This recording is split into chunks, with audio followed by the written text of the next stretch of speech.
The river is louder today. It's a deep, churning sound that vibrates through the soles of my boots as I walk along the bank. The air is heavy, Leo! thick with the scent of wet Leo, earth where are you? and the sharp green tang of Dad, crushed ferns. keep moving. I've been following this water for We're miles, close.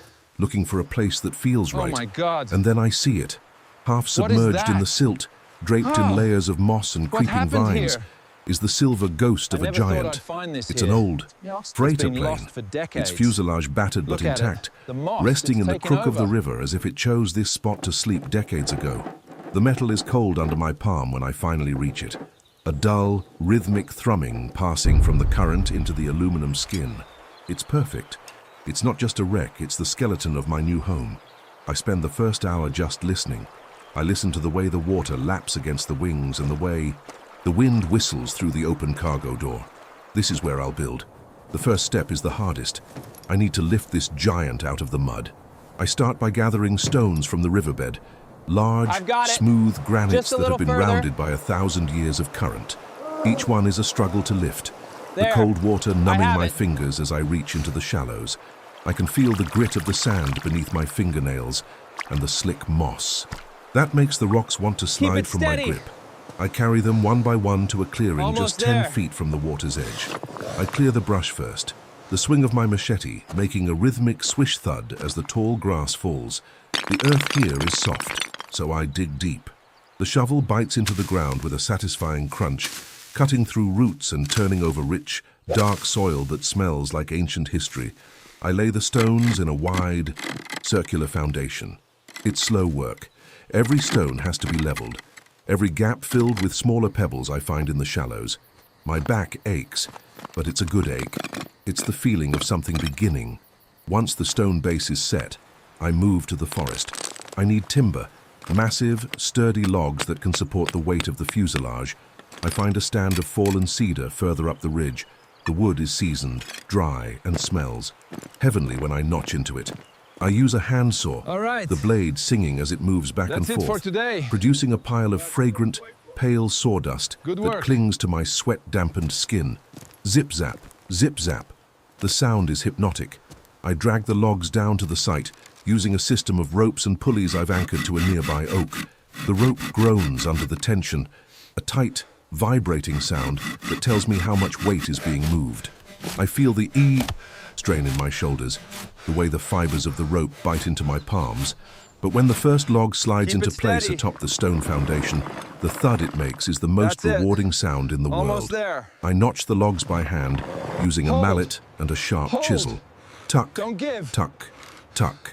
The wood Hold. curls away in clean, golden ribbons. All right. I fit them together, Got it. cross-hatching the beams until I have a platform that sits Perfect. 5 feet off the ground. Now the Safe next from one. the river's reach. Now comes the challenge of the plane itself. I spend the entire morning clearing the interior. It's a hollow cavern of rusted struts and peeling insulation. I pull out the old seats, the metal bolts screaming as they finally give way to my wrench. Scree! I toss them onto the bank, the heavy thud of metal on earth punctuating the silence of the valley. I scrub the inner walls with a stiff brush and water. The sound of the bristles against the aluminum is harsh, a rasping noise that gradually gives way to a dull shine.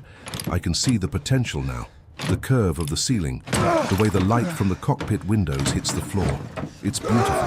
I use a manual winch to drag the fuselage onto my wooden platform. It's a delicate process. Every inch forward is a battle against gravity. Almost there. I can hear the Need wood to of the get this platform last bit. creaking, adjusting to the new weight. I hold my breath as Just the a bit center more of power. gravity shifts, and then, with a final, metallic groan, the plane settles onto its new bed. It's home. The It's sky finally is done. beginning to bruise now, Almost there. a deep purple gray moving. creeping over the mountains. I can smell the rain coming, that a electric little further. metallic scent that precedes a storm. I have to move faster. I start on the flooring using the cedar planks I cut earlier. I lay them down one by one ducker, the pale wood contrasting beautifully with the industrial silver of the plane's walls. I use brass screws, the drill whirring softly in the quiet afternoon. I've got to move this. Each plank fits snugly against the storm's next, coming fast. creating a warm, organic texture under my feet. All I right, spend planks hours first. sanding the wood, Gotta my hold these hands windows. moving in long, Hurry, fluid it's getting strokes until closer. the surface is as smooth as Almost silk. done. I rub Grab in a that layer rope. of linseed oil, watching as the wood drinks it up, turning a deep, rich amber. The smell of the oil is heavy and sweet, masking the scent of the river for a moment. Next, I tackle the windows. The original portholes are small and clouded with age. I want to see the storm when it hits. I use a metal nibbler to cut larger openings in the side of the fuselage. The tool makes a rapid clack, clack, clack sound. Tiny shards of aluminum falling like silver rain onto the forest floor. I frame the new openings with dark oak, the wood acting as a bridge between the metal exterior and the natural world outside. Magnificent. I fit the glass panes carefully, sealing them with a thick bead of black resin. I press my thumb along the seal, smoothing it out, the sticky texture clinging to my skin. As I finish the last window, the first drop of rain hits the roof. Ping. A single, sharp note, then another. Ping, ping. I move inside as the drizzle turns into a steady rhythm. The interior of the plane acts like a drum, amplifying the sound of the water. It's a hollow, metallic resonance that makes the space feel vast, yet strangely cozy. I begin to build the furniture. A bed frame made from birch branches, lashed together with leather cord. The cord is tough and waxy, smelling of tanned hide. I pull the knots tight, the leather squeaking against the wood. I top it with a thick mattress of woven grass and wool blankets I brought with me. In the corner, I install a small wood-burning stove. I have to cut a hole in the roof for the chimney pipe. The metal screeching as I saw through the curve of the ceiling. I seal the vent with high-heat silicone. The smell of vinegar-sharp chemicals filling the cabin for a few minutes before the wind whisks it away. I build a kitchen counter from a single slab of walnut. Found downstream, it's heavy and dark, with a grain that looks like flowing water. I spend an entire afternoon carving a shallow basin into the wood to serve as a sink, the wood chips flying around me like confetti. I install a simple copper hand pump that draws water directly from the river. The first time I prime it, the handle resists, a dry clunk-clunk sound, and then a gush of cold, clear water spills into the basin. It's a small victory, but it feels monumental. I'm no longer just camping in a wreck. I'm living in a house. Doesn't look like it. The storm is fully here now. The wind is howling through the trees, making the giant branches of the oaks dance and groan. Now for the finishing. Inside the plain house, I am safe. I light the first fire in the stove. The kindling catches quickly, the orange flames licking at the dry cedar scraps. The crackle of the wood is a warm, domestic sound that cuts through the roar of the rain outside. I sit on the edge of my bed, watching the water sheet across the large windows I installed. The river is rising, the white foam of the rapids visible even in the gathering dark. It's really the plane feels solid beneath me, the stone and wood foundation holding firm against the elements. Perfect. I spend the evening adding the luxury touches. I hang a series of soft, warm-toned lanterns from the overhead ribs of the plane. They cast long, flickering shadows across the curved walls, turning the silver metal into a warm, golden canopy. I build a small bookshelf near the cockpit, filling it with a few leather-bound journals and a compass. I spend some time in the cockpit itself, cleaning the old dials and levers. I don't need them to fly, but I like the history they represent. Good enough for today. I leave the pilot's seat as it was. Keep going. A place to sit and watch the horizon. I cook my first meal on the stove. A simple pot of stew, the smell of garlic and herbs filling the cabin. The sound of the bubbling liquid mixes with the drumming rain on the roof, creating a symphony of comfort. I eat slowly, looking out at the rain-drenched valley. There's a profound sense of peace here. I am surrounded by the wild, by the raw power of the storm. Yet I am cocooned in a space I created with my own two hands. Goes here. The contrast between the cold industrial metal of the plane and the warm, handcrafted wood of the interior is exactly what I hoped for. As the night deepens, the storm reaches its peak. The thunder rolls through the valley, a deep, bone-shaking vibration that I can feel in my chest.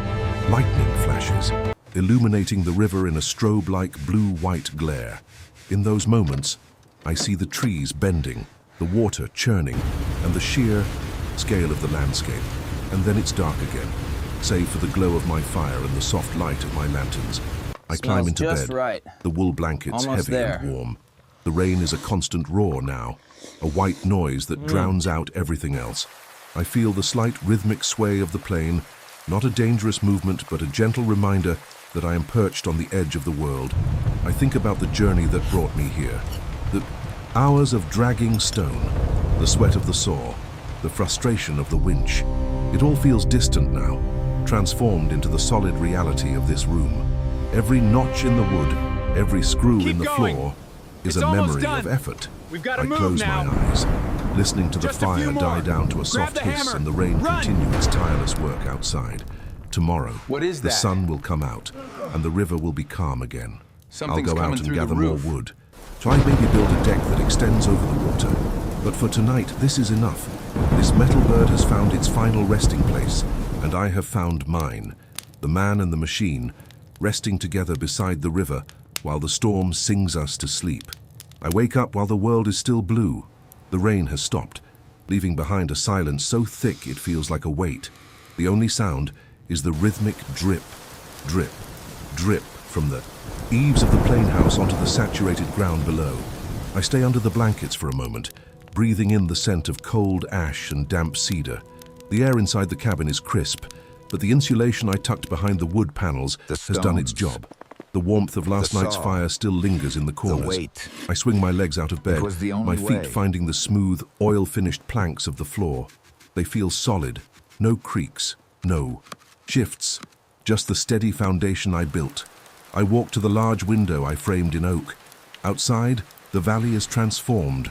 A thick, white mist clings to the river, obscuring the far bank and making the trees look like ghosts. The river itself is high, its voice a low, continuous growl as it carries debris from the storm downstream. I see a large branch floating by, spinning slowly in the current. I'm glad I built the platform as high as I did. The water is churning just a few feet below the beams, but I am dry. I am safe. I start my morning ritual. I head to the small stove and rake through the embers. There's a faint glow left, a hidden orange eye watching me from the grey ash. I feed it small slivers of birch bark, watching them curl and ignite with a cheerful pop. I add larger chunks of oak, the wood heavy and cold in my hands. Within minutes, the stove is breathing again, a low, muffled roar that begins to push the morning chill back toward the door. I fill my copper kettle with water from the hand pump. Ready? Clutch, clutch, and set it on the hot plate. The sound of the water beginning to simmer is the first sign that the day has truly begun. While the water heats, I step outside onto the small landing I built at the cargo door. The air hits me like a cold wave, smelling of ozone and pine needles. The metal skin of the plane is beaded with thousands of tiny droplets, each one reflecting the pale light of the dawn. I run my hand along the fuselage, feeling the rivets under my skin. It's strange to think of this thing in the air, roaring over clouds. Now it's part of the forest. Ferns are already beginning to poke through the stone foundation I laid, and a small bird, a wagtail, perches on the tip of the wing, tilting, its head at me before darting away into the mist. I take my coffee, bitter and hot, and sit in the cockpit. The pilot's seat is surprisingly comfortable. I've cleaned the glass of the windshield until it's nearly invisible, and I have a panoramic view of the river's bend. This is my favorite part of the build, the place where the machine's old purpose meets my new one. I look at the altimeter, stuck forever at 0, and smile. I'm exactly where I need to be. The rest of the day is about refinement. Now that the main structure is weathered in, I can focus on the details that make a house a home. I spend the morning carving handles for the cabinets I built yesterday. I use a piece of driftwood I found after the storm, a beautiful sun-bleached branch that has the perfect curve for a grip. I use a small carving knife, the blade whispering as it removes thin shavings of wood. I want everything in here to feel tactile, to have a story. I sand the handles until they fit the palm of my hand perfectly, then I bolt them onto the dark walnut cabinets. The silver of the bolts against the dark wood and the pale driftwood is a combination I really like. It echoes the whole project, nature and industry intertwined. In the afternoon, I work on the lighting. I've rigged a small water wheel in a narrow channel of the river connected to a battery bank I've hidden under the floorboards. I check the connections, my fingers moving carefully over the wires. I flip a switch, and the hidden LED strips I tucked behind the ceiling ribs glow to life. They cast a soft, indirect light that highlights the curve of the aluminum and the texture of the wood. It's not bright, but it's enough to read by, enough to make the space feel warm when the sun goes down. I decide to build a small porch. I need a place to sit outside without being in the mud. I head back to my woodpile and select 4 thick cedar posts. I dig the holes near the entrance, the soil still heavy and wet from the rain. I can feel the suction of the mud on my shovel, a wet schloop sound every time I lift a load. I set the posts and brace them, then begin to lay the decking. The sound of the hammer, clack, clack, bang, rings out. Through the valley, a confident, rhythmic noise. I like the way the new wood looks against the old metal. By the time the sun is low in the sky, I have a small, sturdy platform overlooking the water. I sit on my new porch as the sun begins to set. The mist has cleared, and the sky is a brilliant, fiery orange. The river has calmed down, its surface reflecting the colors of the clouds like a moving mirror. Almost there. I can hear the evening. Just a little more. Insects starting their chorus, a high-pitched hum that seems to vibrate in the that's air. it. I realize I Generating haven't clean seen power another in no person in time. weeks. I haven't heard a car engine or a phone ring. All I hear is the river, the wind, All right. and the sound of my Just own one more tools. connection? It's a quiet life, but it's a full one. I go back inside should as the do it. temperature drops. All right, I spend time a to little test the time lights. organizing my tools, wiping the moisture off the blades and hanging them on the magnetic Perfect. Looks strip good. I installed near the workbench. There's a deep satisfaction in seeing everything in its place. This house was a chaotic wreck when I found it, a jumble of metal and Time rot. to start on that Now, porch. it has an order. It has a soul. I Need some prepare a solid light dinner. posts for this. Fresh bread I baked on top of the stove and some dried fruit. I eat by the light of a single lantern, the rest of the cabin falling into soft, comfortable shadows. I feel a sense of completion today. The major work is done. The luxury plain house ad is no longer a plan or a project. It's a reality. I can feel the weight of the day in my limbs, a heavy, pleasant tiredness that tells me I've worked well. I take a final look around before blowing out the lantern. The fire is a low glow in the stove, casting a flickering red light across the floor. The river is a steady, soothing presence outside. Almost done I climb with this into wall. my bed, the wool, The sunset smelling light faintly sure of makes wood this smoke. wood look beautiful. As I drift off, I'm already thinking about the next addition, maybe a ladder up to the roof for stargazing, or a small garden bed built into the wing. There's always more to do, always more to build, but for now, I'm content. I am the man in the plain house, and the river is my only neighbor.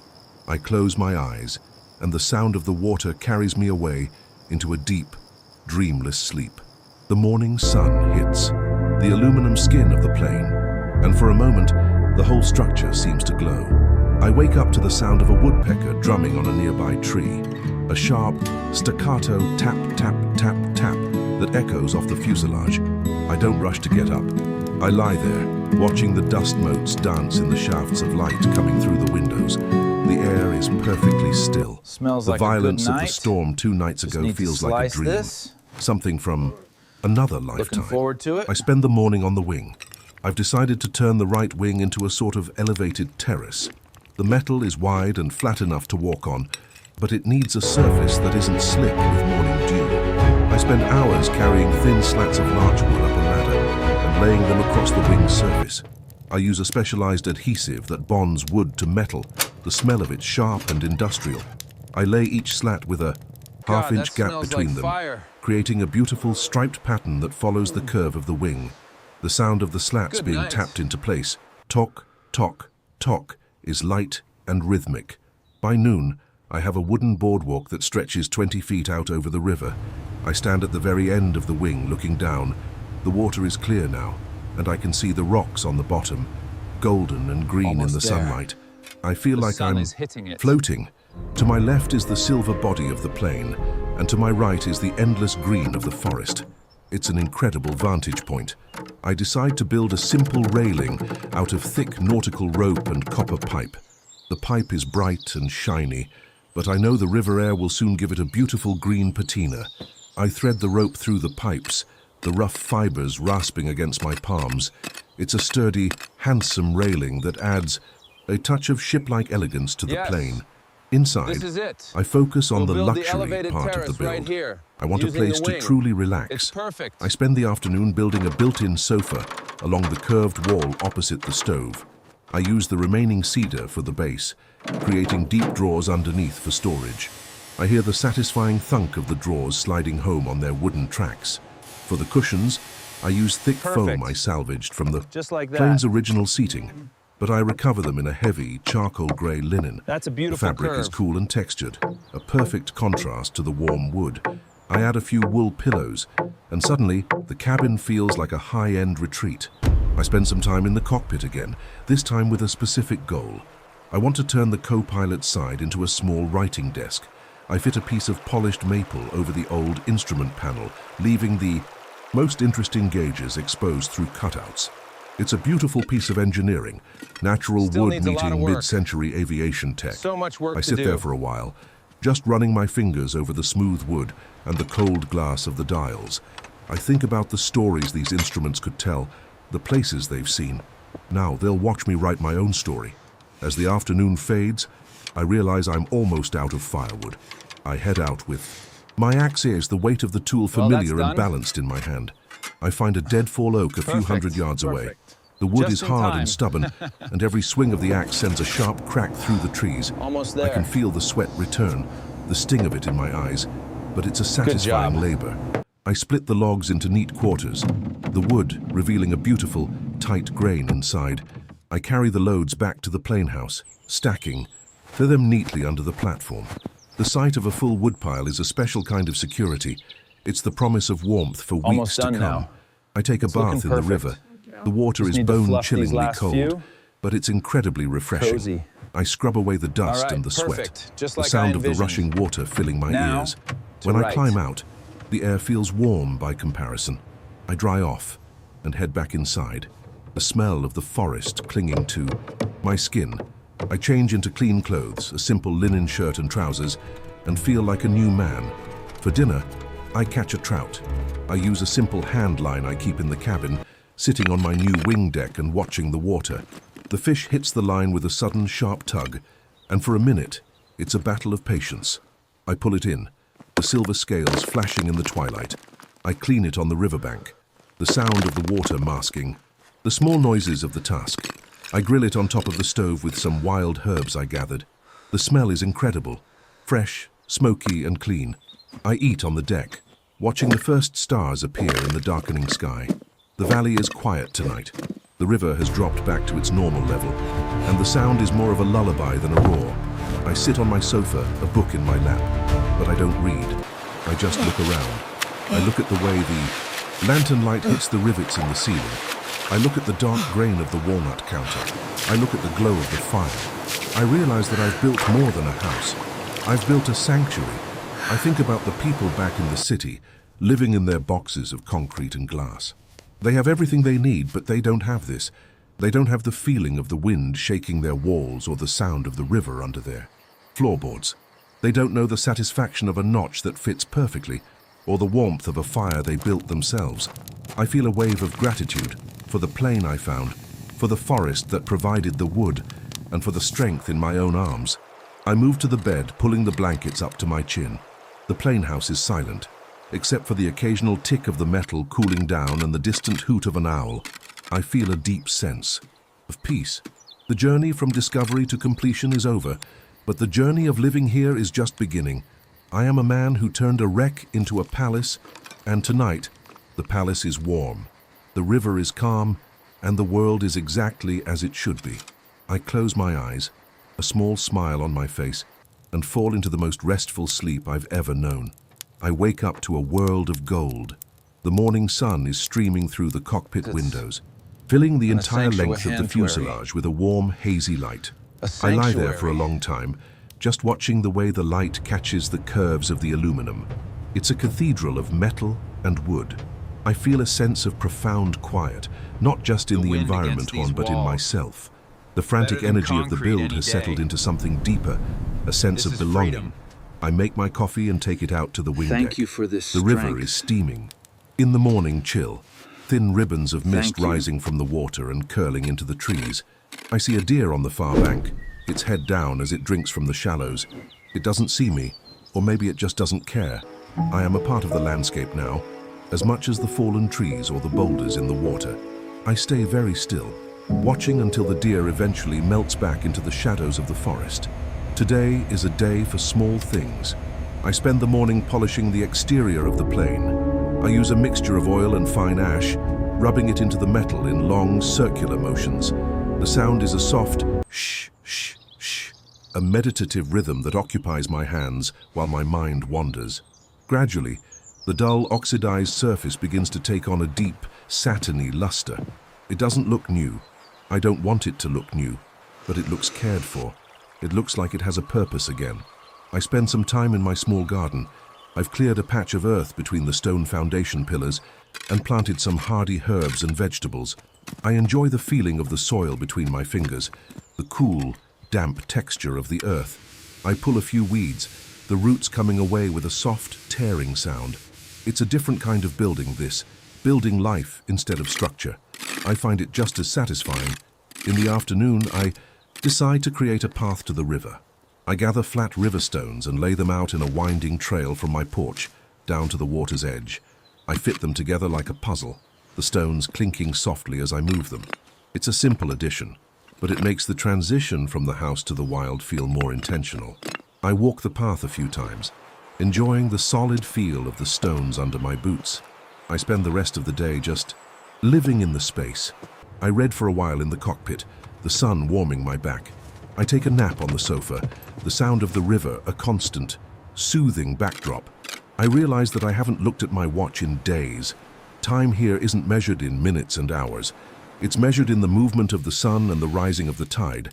It's a liberation I didn't know I needed. As the sun begins to set, I light the stove for the last time in Almost there. this story. The Feels fire like catches home quickly, already. the familiar crackle filling the room. I prepare a final meal, the wish I'd last of my gotten here fresh sooner. supplies. I eat slowly, savoring every But at least bite. I got to see it. The cabin is warm and golden, Just once. the lights reflecting in the dark windows. I feel a sense of utter contentment. I go out onto the wing one last time. The stars are out in force tonight. Thousands of tiny, brilliant points of light scattered across the black velvet of the sky. The Milky Way is a bright, dusty path directly overhead. I lean against the railing, listening to the river. I think about the plane, resting here in the dark. It's a strange, beautiful thing we've made together. A man and a machine, finding peace in the heart of the wild. I go back inside and blow out the lanterns. The fire is a soft, pulsing heart in the center of the room. I climb into bed and pull the blankets tight. I feel the solid weight of the house around me, the strength of the wood and the resilience of the metal. I am home, and as the river continues its endless journey outside, I fall into a deep, peaceful sleep, knowing that I have built something that will last, something that is truly mine. The luxury plane house is finished, but the life I've built inside it is just beginning. Every sound, every texture, every moment is a testament to what is possible when you work with your hands and listen to the world around you. I am at peace. I am whole.